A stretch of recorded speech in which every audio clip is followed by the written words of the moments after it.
मित्रों, आज हम आप लोगों को सुनाएंगे एक वेश्या और सन्यासी की लव स्टोरी की कहानी, जो कि मित्रों, इस कहानी को सुनने के बाद आप लोग यह जानेंगे कि अपने मन को किसी स्त्री को देखकर उसके ऊपर आकर्षित होने से कैसे काबू करें। यदि आप लोग आज की यह एक सन्यासी और वैश्या की लव स्टोरी कहानी ध्यान और मन लगाकर सुन लेते हैं, तो निश्चित ही जो आप लोगों का मन स्त्रियों के प्रति भटकता रहता है, उसे आप अपने काबू में कर सकते हैं और अपना जीवन नष्ट करने से बचा सकते हैं, जिससे आपको अपने जीवन में कभी पछताना नहीं पड़ेगा। तो चलिए मित्रों, अब आपका समय बर्बाद न करते हुए कहानी को आरंभ करते हैं। मित्रों, बहुत पुराने समय की बात है। एक बार सत्यव्रत नाम का एक सन्यासी अमरावती राज्य के राजा चंद्रसेन के राजमहल के बाहर गया। फिर उन्होंने पहरेदारों से कहा कि सुनो पहरेदारों, आप अपने राजा के पास जाकर के कहो कि उनसे सत्यव्रत नाम का एक सन्यासी मिलना चाहता है। राजा चंद्रसेन उस समय अपने राज्य रंग महल में चंद्रलेखा का नृत्य देख रहे थे। पहरेदार सन्यासी की बात को लेकर के वहीं पर पहुंचे जहां पर राजा चंद्रसेन चंद्रलेखा का नृत्य देख रहा था। उस समय जो राजा था वह शराब के नशे में धूर्त था। पहरेदार की बात को सुनकर कि उसने कहा कि जाइए, उस सन्यासी को यही रंग महल में बुलाकर के लेकर के आइए। पहरेदार उस सन्यासी के पास वापस गया और सन्यासी महात्मा से कहा कि महाराज ने आपको अंदर रंग महल में बुलाया है और बोले हैं कि यहीं पर उनको बुला करके लाइए। इस समय वह रंग महल के अंदर है और नर्तकी का नृत्य देख रहे हैं। पहरेदार की बात को सुनकर कि वह जो सन्यासी थे, उनको बड़ा आश्चर्य हुआ। वह कहने लगे कि ऐसा कैसे हो सकता है कि तुम्हारे राजा ने रंग महल के अंदर मुझको बुलाया है। सन्यासी ने कहा कि राजा चंद्रसेन ने मुझे अपने रंग महल में बुलवाया है। क्या मेरे जैसे सन्यासी को राजा के रंग की महफिल में रंग महल में जाना चाहिए? सन्यासी महात्मा जी। फिर मन ही मन कुछ निर्णय करने के बाद वह पहरेदार से कहने लगा, ठीक है, चलो मुझे रंग महल में ले चलो। पहरेदार सन्यासी को लेकर के राजा के रंग महल में पहुंच गए। जैसे ही वह वहां पहुंचा, राजा कहने लगा, आइए सन्यासी महाराज, आपका हमारे रंग महल में स्वागत है। और फिर राजा चंद्रसेन बड़े ही आदर सत्कार के साथ उस सन्यासी को अपनी बगल में बिठा लिया। राजा ने अपने गले से एक मोतियों से जुड़ा हुआ माला निकाला और उसे निकाल करके वह जो सन्यासी थे सत्यव्रत, उनके गले में डाल दिया और कहा कि महात्मा जी, एक राजा की तरफ से यह तुच्छ भेंट आप स्वीकार कीजिए। और इसके बाद उन्होंने नर्तकी चंद्रलेखा से कहा कि चंद्रलेखा, नृत्य करते करते तुम रुक क्यों गई? देखती नहीं कि सन्यासी सत्यव्रत हमारे रंग महल में पधारे हैं। इनके सामने अपनी नृत्य की कला का गुणगान प्रकट करो। चलो शुरू हो जाओ। आज्ञा पाकर के जो नर्तकी थी चंद्रलेखा ने एक बार फिर से नृत्य करना शुरू कर दिया। काफी देर तक नर्तकी चंद्रलेखा नाचती रही और जब उसने अपना नृत्य समाप्त किया तो सन्यासी सत्यव्रत ने राजा चंद्रवीर के द्वारा दी गई माला को राज नर्तकी को देते हुए कहा कि लो सुंदरी, हमारी ओर से यह माला को स्वीकार करो। चंद्रलेखा ने उसकी ओर आश्चर्य से देखा और चुपचाप वह माला ले ली। यह देख करके राजा चंद्रवीर कहने लगा कि तुमने क्या मूर्खता की? सन्यासी, तुमने हमारा दिया हुआ उपहार इस नर्तकी को दे दिया। सन्यासी यह सुनकर के कहने लगा कि राजन, मूर्ख हम नहीं बल्कि आप हो राजा। यह सुनकर के क्रोधित होकर के कहने लगा, आप क्या बक रहे हो? सन्यासी कहने लगा, मैं ठीक कहता हूं। राजन, तुम्हारे सामने राज नृत्य की अपनी नृत्य कला का प्रदर्शन कर रही थी, परंतु तुमने क्या किया? तुमने उसके इस गुण की प्रशंसा नहीं की। राजन, चंद्रलेखा ने जिस प्रकार का नृत्य किया है, ऐसा जोरदार नृत्य देख करके मैं उससे बहुत प्रभावित हुआ और इसीलिए मैंने यह माला चंद्रलेखा को उपहार के स्वरूप में दे दिया है। यह सुनकर के राजा चंद्रसेन मन ही मन सोचने लगा, यह सन्यासी तो बड़ा ही दुष्ट है। इसने हमारा दिया हुआ उपहार हमारे सामने ही चंद्रलेखा को दे दिया। यह तो हमारा अपमान है मित्रों। फिर वह राजा क्रोधित होते हुए कहा, सन्यासी सत्यव्रत, तुम इसी समय मेरे राज्य से दूर चले जाओ, इसी में तुम्हारी भलाई है। यदि तुम फिर कभी मुझे इस राज्य में दोबारा दिखाई दे गए तो मैं तुम्हारी गर्दन कटवा दूंगा और यहां से तत्काल निकल जाओ। यह सुनकर सन्यासी सत्यव्रत कहने लगा कि राजन, शांत हो जाओ, मुझसे ऐसा कौन सा अपराध हो गया है? राजा ने कहा कि सन्यासी, तुमने मेरे द्वारा दी गई वस्तु को मेरे ही सामने दूसरे को दान में दे दी। भला इससे बड़ा और क्या अपराध हो सकता है? तुम कोई सन्यासी नहीं हो। चले जाओ यहां से। फिर कभी दोबारा मेरी नजरों के सामने दिखाई मत पड़ना। राजा चंद्रसेन की बात को सुन के सन्यासी सत्यव्रत चुप रहा और रंग महल के बाहर निकल करके चला गया। सत्यव्रत के जाने के बाद डर से कांपती हुई वह नृत्य की चंद्रलेखा माला वह राजा चंद्रसेन के चरणों में रख दिया। यह देख करके राजा चंद्रसेन कहने लगा कि चंद्रलेखा, सन्यासी इस माला को तुम्हें पुरस्कार के रूप में दे चुका है। अब इस पर हमारा कोई अधिकार नहीं है। तुम इसे अपने पास रख लो और यहां से चली जाओ। फिर वह नर्तकी राजा से बोली, जो आज्ञा महाराज। इतना कह करके रंग महल के बाहर आकर के वह नर्तकी विचार करने लगी कि मेरे कारण ही आज एक सन्यासी का बड़ा अपमान हुआ है। अभी शायद सन्यासी अधिक दूर नहीं गया होगा। मुझे उसकी तलाश करके उससे क्षमा मांगनी चाहिए। इस तरह से विचार करके वह तुरंत ही उस सन्यासी सत्यव्रत की खोज में निकल पड़ी। कुछ दूर जाने पर उसे सन्यासी महाराज सत्यव्रत जाता हुआ दिखाई दिया। तभी वह तुरंत ही जाकर के उस सन्यासी महात्मा के सामने खड़ी हो गई और कहने लगी कि हे सन्यासी महात्मा जी, मैं बहुत शर्मिंदा हूं। आज मेरे ही कारण तुम्हारा बड़ा अपमान हुआ है। मैं उसी के लिए तुमसे क्षमा मांगने आई हूं। यह सुनकर के सन्यासी कहने लगा, हे नर्तकी, उसके लिए तुम्हें क्षमा मांगने की कोई जरूरत नहीं है। जब राजा चंद्रसेन ने मुझे रंग महल में बुलवाया, उस समय समझ गया था कि आज कुछ घटित होने वाला है। इसमें तुम्हारा कोई दोष नहीं है। तुम आराम से प्रसन्न रहो। तभी चंद्रलेखा ने आगे बढ़कर के उस सन्यासी का हाथ पकड़ लिया और कहने लगी कि कुछ भी हो सन्यासी, अब मैं यहां से तभी वापस जाऊंगी जब तुम मुझे क्षमा कर दोगे।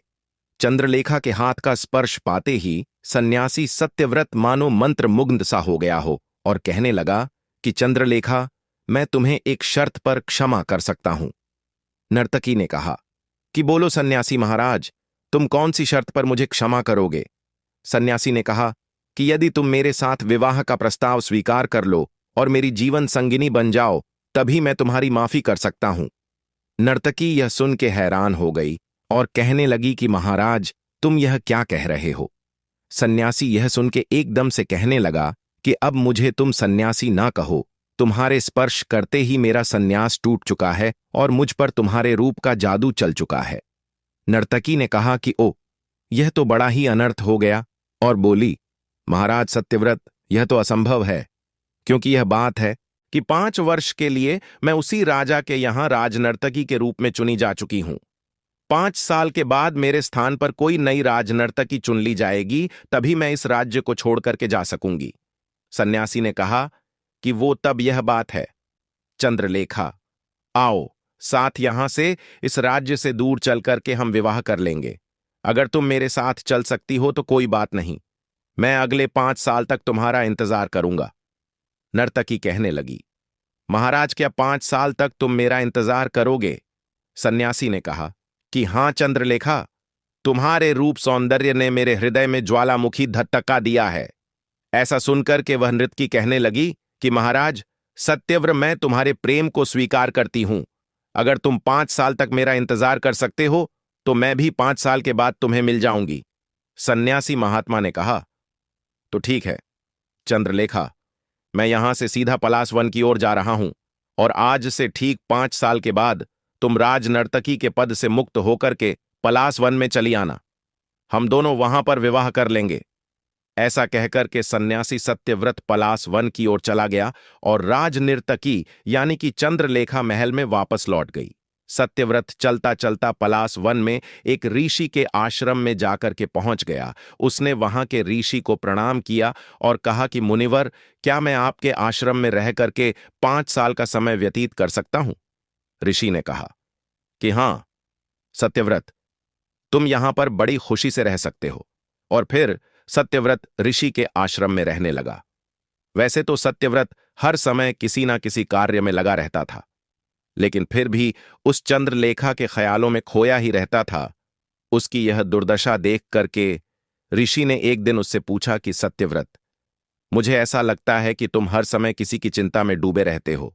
क्या बात है, बताओ। सत्यव्रत ने कहा कि नहीं मुनिवर, ऐसी कोई बात नहीं है। यह सुनकर के वह ऋषि मुस्कुराने लगे और मन ही मन सोचने लगे, वैसे सत्यव्रत, तुम लाख हमें नहीं बताओ, पर तुम्हारे मन की जो बात है वह हम अच्छी तरह से जानते हैं। धीरे धीरे इसी तरह से 5 साल व्यतीत हो गए और फिर सत्यव्रत बड़ी ही व्याकुलता से चंद्रलेखा के आने की इंतजार करने लगा। सत्यव्रत प्रतिदिन आश्रम के बाहर बैठ करके चंद्रलेखा की राह देखता रहता। एक दिन ऋषि उसके पास आए और कहने लगे कि क्या बात है सत्यव्रत, मैं देख रहा हूं कि पिछले कुछ दिनों से तुम रोज इसी तरह से बैठकर किसी का इंतजार करते हो। बताओ तो तुम किसका इंतजार कर रहे हो? तभी सत्यव्रत ने किसी तरह से हिम्मत जुटा करके ऋषि से कहा, दरअसल बात यह है कि मैं एक राज्य की राज्य नर्तकी चंद्रलेखा से प्रेम करता हूं और प्रतिदिन उसी के आने का इंतजार करता हूं। ऋषि यह सुनकर के कहने लगे कि क्या तुम एक स्त्री के प्रेम जाल में फंसे हो? और तब सत्यव्रत ने अपनी और उस चंद्रलेखा के मुलाकात के बारे में ऋषि को विस्तार पूर्वक बता दिया। सत्यव्रत की पूरी बात सुनकर के ऋषि कहने लगे कि सत्यव्रत जी, एक सन्यासी होकर के तुम्हें एक स्त्री के मोह में नहीं पड़ना चाहिए। एक नारी के लिए तुम अपनी तपस्या और अपना धर्म त्यागने के लिए उतावले हो रहे हो, यह उचित नहीं है। सत्यव्रत यह सुनकर के कहने लगा, ऋषिवर, मैं प्यार के रास्ते पर निकल चुका हूं और जो प्रेम करते हैं वह तन मन धन सब उसमें अर्पण कर देते हैं। कुछ देर तक विचार करने के बाद ऋषि ने कहा, ठीक है सत्यव्रत, जैसे भी होगा हम चंद्रलेखा से तुम्हारा विवाह करवा देंगे, लेकिन उससे पहले तुम्हें एक काम करना होगा। सत्यव्रत ने पूछा कि कौन सा काम ऋषिवर?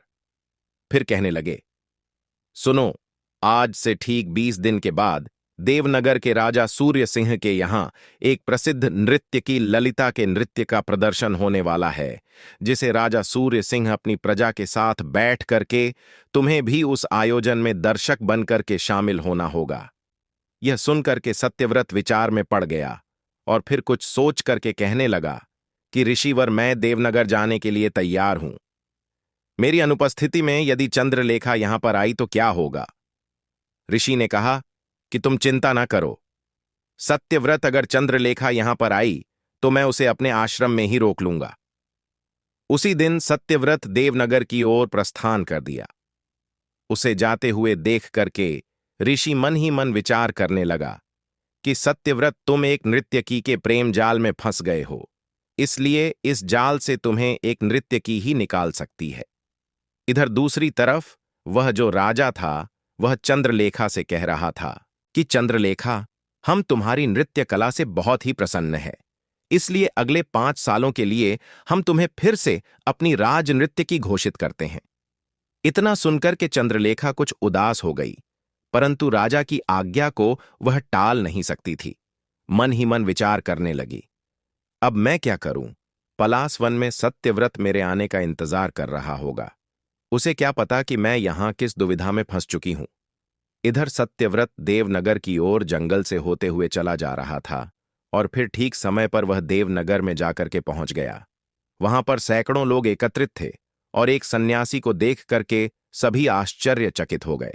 सत्यव्रत ने किसी की परवाह नहीं की और जाकर के एक स्थान पर बैठ गया। निश्चित समय पर देवनगर के राजा और नृत्य की ललिता भी वहां पहुंचे। ललिता ने नृत्य आरंभ किया। उसका नृत्य देख करके सभी मंत्रमुग्ध हो गए। काफी देर नाचने के बाद जब वह थकने लगी, जिसे सारंगी बाधक ने तुरंत भांप लिया, वह सोचने लगा, अरे, लगता है कि ललिता थक गई है। अगर थकान के कारण इसने बीच में नृत्य करना रोक दिया तो बहुत बड़ी समस्या हो जाएगी और बहुत बड़ी दिक्कत हो जाएगी, इसीलिए मुझे ललिता का साथ देने के लिए कुछ करना होगा। फिर विचार करके वह सारंगी वादक तान लगाते हुए ललिता की तरफ जाकर के कहने लगा, बहुत गई थोड़ी रही, बाकी अब थकने का क्या काम, बिगड़ी बाजी सुधर जाए तो तुम अकल से लो काम। सारंगी बाधक का यह दोहा सुनकर के ललिता में एक जोश का संचार हुआ और वह फिर से एक बार पूरे जोश के साथ नृत्य करने लगी। सारंगी बाधक सोचने लगा कि वह भगवान का शुक्र है कि ललिता ने मेरे द्वारा गाए गए दोहे का अर्थ समझ लिया। राजा और जनता ने तालियां बजा करके खुशी प्रकट की और सारंगी बाधक ने थाल उठा करके लोगों के सामने रखा, जिसमें उन्होंने धन असरफ और कीमती अंगूठियां डाली। जब छोटा थाल भर गया तो बाधक ने राजा के सामने रख दिया ताकि वह भी इसमें इनाम दे सके। लेकिन तभी राजा ने थाल में एक कटार देखी और विचार करने लगा, अरे यह कटार तो युवराज की है क्या? युवराज चंद्र सिंह इस सभा में बैठे हुए हैं। तभी भीड़ में बैठा हुआ युवराज खड़ा हो गया और कहने लगा कि पिताजी, मुझसे बहुत बड़ी गलती हो गई, यह कटार मेरी ही है। वह रोते हुए कहने लगा कि यह कटार मैंने इसलिए दान में दे दी कि मैं सारंगी बाधक का वह दोहा सुन करके मेरा दिल भर गया था। साथ ही वह दोहा सुन करके जो मेरी आंखें बंद हो गई थीं वह अब खुल गई हैं। राजा ने पूछा, बेटा तुम क्यों रो रहे हो? तुम चुप हो जाओ और हमें अपने रोने का कारण बताओ। तभी वह युवराज कहने लगा कि पिताजी, मैं एक पापी हूं। यह जो मैंने दान में दी है या कटार से मैंने आपकी हत्या करने की योजना बनाई थी। राजा इतना सुनकर के आश्चर्य से कहने लगा, यह तुम क्या कह रहे हो बेटा? युवराज ने सिर झुका करके कहा कि मैं सच कहता हूं। मैं बहुत दिनों से आपकी मृत्यु की कामना कर रहा था ताकि आपकी मृत्यु के पश्चात मैं राज्य सिंहासन को प्राप्त कर सकूं। लेकिन मेरी यह कामना पूरी नहीं हुई। तब मैंने यह सोचा कि उचित अवसर पाकर के मैं कटार से आपकी हत्या कर दूंगा। परंतु आज जब नृत्य करती हुई नर्तकी के सारंगी बाधक ने यह दोहा कहा कि अब तो थोड़ा ही समय बचा है, इसलिए क्यों थकती हो, यह दोहा सुनते ही मुझे लगा कि यह दोहा मेरे लिए ही कहा गया है, राजगद्दी पर आसीन होने के लिए। जब मैं इतने समय तक इंतजार कर चुका हूं तो मुझे थोड़ा इंतजार और करना चाहिए। आखिरकार राज सिंहासन तो मुझे ही मिलना है, चाहे आज मिले या कल। और क्यों मैं आपकी हत्या का पाप कमाऊं? इस प्रकार से सारंगी बाधक ने मुझे आपकी हत्या करने के पाप से बचा लिया है। यह सुनकर के राजा कहने लगा, युवराज, अच्छा हुआ कि तुमने उचित समय पर सद्बुद्धि को प्राप्त कर लिया और तुम्हें सद्बुद्धि आ गई। इस बात की मुझे खुशी है कि तुम बुद्धिमान हो गए हो। तुमने इतने साहस के साथ इस बात को स्वीकार किया है। इसके बाद राजा ने एक बार फिर से उस थाल की तरफ देखा। तभी राजा फिर से चकित रह गया, क्योंकि इस थाल में उन्हें एक हार दिखाई दिया। उस हार को देखते ही महाराज पहचान गए कि यह उनकी बेटी राजकुमारी का हार है। फिर राजा ने अपनी बेटी को आवाज लगाकर अपने पास बुलाया और कहा कि बेटी, तुमने यह हार दान में क्यों दिया है? उसकी बेटी ने कहा कि पिताजी, सारंगी बाधक के द्वारा जो दोहा कहा गया था उसने मेरी आंखें खोल दी। असल में बात यह थी कि मैं महामंत्री के बेटे आनंद के साथ बचपन से प्रेम करती हूं और उससे विवाह करना चाहती हूं। लेकिन जैसे ही हमारे कुल में यह प्रथा है कि कन्या जब तक 20 साल की नहीं हो जाती तब तक उसका विवाह नहीं किया जाता, परंतु मेरी आयु अभी 16 साल की है। मेरा विवाह होने में अभी 4 साल का समय भी बाकी है, परंतु मैं अपने प्रेमी से विवाह करने के लिए इतनी आतुर थी कि और अधिक प्रतीक्षा नहीं कर सकती थी। मैं जल्दी ही मंत्री के बेटे के साथ राज्य से बाहर भाग करके विवाह करने वाली थी और मैंने इसका पक्का निर्णय भी कर लिया था। परंतु जब इस सारंगी बाधक का दोहा सुना तो थोड़ी रह गई। अब थकने का क्या काम? तब मुझे लगा जैसे यह दोहा मेरे लिए कहा गया हो। मेरी आयु 16 साल की हो चुकी है। अब सिर्फ 4 साल ही व्यक्तित्व करने हैं। जब मैं बचपन से लेकर के 16 साल तक की आयु का इंतजार कर सकती हूं तो कुछ समय का इंतजार और कर लेती हूं। तब तो मेरा विवाह मेरे प्रेमी के साथ ही हो जाएगा। मुझे महल से भाग करके विवाह करने की आवश्यकता नहीं है और इससे मेरे पिता की प्रतिष्ठा भी बची रहेगी। बस पिताजी, इसी बात ने मेरी आंखें खोल दी और मैंने भागकर विवाह करने का फैसला बदल दिया। इसीलिए मैंने यह कीमती हार दान में दे दिया। राजा ने यह सुनकर के कहा कि बेटी, सचमुच तुमने सही फैसला किया है। अगर तुम भाग करके विवाह करती तो इससे हमारा सिर शर्म से झुक जाता। भगवान का लाख लाख शुक्र है कि तुम्हें भी सद्बुद्धि आ गई। इसके बाद वह राजा ने बहुत ही प्रसन्नता और खुशी के साथ सारंगी बाधक से कहा कि सारंगी बाधक, तुम्हारे कहे हुए दोहे के कारण हमारे पुत्र और पुत्री को सद्बुद्धि आ गई है, इसलिए हम तुमसे बहुत प्रसन्न हैं और हम तुम्हें और तुम्हारी मंडली को 100 सोने के मुद्राएं इनाम में देना चाहते हैं। इधर जो सत्यव्रत था वह सब कुछ देख रहा था और फिर सभा समाप्त हो जाने के बाद वह भी वापस पलास वन की ओर लौट पड़ा। कई दिनों की यात्रा करने के बाद जब वह पलास वन में पहुंचा तो ऋषि ने उसका स्वागत करते हुए कहा कि आओ, सत्यव्रत, कैसा रहा तुम्हारा सफर? सत्यव्रत कहने लगा, सब कुछ बहुत अच्छा था ऋषिवर, लेकिन मेरी समझ में एक बात नहीं आई कि आपने मुझे वहां पर भेजा ही क्यों था। उसकी बात सुनकर के ऋषि मुस्कुराए और कहने लगे कि सत्यव्रत अभी तक नहीं समझे। तो सुनो, अच्छा यह बताओ कि वह सारंगी बाधक के मुख से तुमने कौन सा दोहा सुना था? सत्यव्रत ने कहा कि ऋषिवर, उसने कहा था, बहुत गई, थोड़ी रही, अब थकने का क्या काम, बिगड़ी बाजी सुधर जाए तो तुम अक्ल से लो काम। फिर ऋषि ने कहा, सत्यव्रत, इस दोहे को सुन करके जब वहां के राजकुमार और राजकुमारी को सद्बुद्धि आ सकती है, तो फिर तुम्हारी बंद आंखें क्यों नहीं खुली? क्या तुम उस दोहे का गहन अर्थ नहीं समझ पाए हो? सत्यव्रत ने कहा कि मैं आपकी बात नहीं समझा। ऋषिवर, तभी ऋषि ने कहा कि सत्यव्रत, एक समय वह था कि जब तुम एक महान तपस्वी थे, तुम जहां भी जाते थे लोग तुम्हारे तपोबल के कारण तुम्हारा आदर किया करते थे। परंतु आज तुम एक नृत्यकी के मोह में फंस चुके हो और तुम्हें उस सारंगी बाधक की दोहे की चौपाई भी समझ में नहीं आ रही। उस सारंगी बाधक के दोहे में तुम्हारे लिए एक चौथारी छुपी हुई है। अब थोड़ा समय ही रह गया है। जब तुमने इतना जीवन संन्यास में गुजारा है, तो फिर वासना की तरफ क्यों भागते हो? सांसारिक जीवन का मोह छोड़ करके तुम प्रभु में ध्यान लगाओ, इसी में तुम्हारा कल्याण है। क्यों थोड़े दिनों के लिए वासना में डूब करके अपना जीवन बिगाड़ रहे हो? यह सुनकर के सत्यव्रत की आंखें खुल गईं और वह कहने लगा कि ऋषिवर, मुझे क्षमा कर दो, मैं नहीं समझ पाया। मैं बहुत अधर्मी हूं जो अपने धर्म को भूल करके चंद्रलेखा के मोह में अंधा हो गया था। सत्यव्रत उसी समय ऋषिवर का आशीर्वाद लेकर के पर्वत पर तपस्या करने के लिए निकल पड़ा। दूसरी ओर 5 साल बीत जाने के बाद राज नृत्य की चंद्रलेखा जब अपने पद से मुक्त हुई तो विचार करने लगी, अब मुझे पलाश वन चलना चाहिए। क्या पता इतने समय के बाद मुझे सन्यासी सत्यव्रत वहां पर मिल जाए। चंद्रलेखा उसी दिन पलाश वन की ओर चल पड़ी। पलाश वन में सत्यव्रत को खोजते खोजते उसे कई दिन बीत गए, लेकिन उसे सत्यव्रत नहीं मिला।